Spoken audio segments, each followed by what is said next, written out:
Benarkah Partai Coklat itu ada? Dan bagaimana gerakan mereka? Nah, terhadap ini perlu saya tanggapi, ini berdasarkan pengalaman saya di 2019 ya. Pada waktu itu saya sebagai tim pemenangan Jokowi Maruf Amin di Kabupaten Pelalawan, dan saya juga sebagai wakil ketua di Provinsi Riau. Nah, kalau kemudian pertanyaannya apakah benar Partai Coklat itu ada? Partai Coklat itu benar, nyata. Dan saya siap menjadi saksi manakala ini perlu harus dibuktikan secara ilmiah atau secara pembuktian hukum. Namun pada waktu itu karena kebetulan saya satu barisan dengan Parcok itu, tentulah saya tidak akan mungkin mengajukan katakanlah komplain terhadap keberadaan Parcok ini yang mendukung dukungan yang saya dukung juga, gitu ya. Dan saya sebagai orang yang dipercaya untuk menjalankan program dari Parcok ini.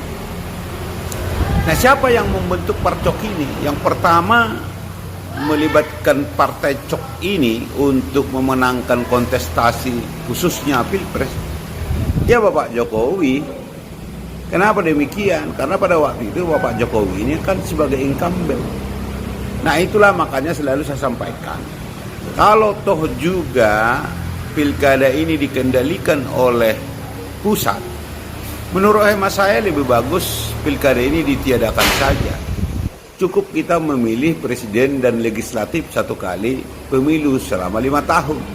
Lalu kemudian biarlah presiden yang menentukan siapa yang menjadi kepala daerah, gubernur, bupati dan wali kota. Kenapa demikian? Yang pertama ini penghematan anggaran.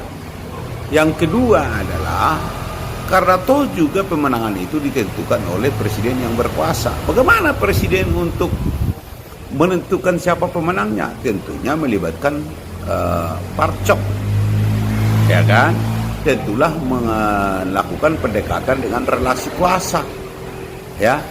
Nah, kalau kemudian ada usulan dari anggota DPR untuk mengembalikan kepolisian ini di bawah TNI, menurut hemat saya itu salah satu solusi yang efektif untuk menekan arogansi dan pelibatan Parcok ini di dalam hal kontestasi politik.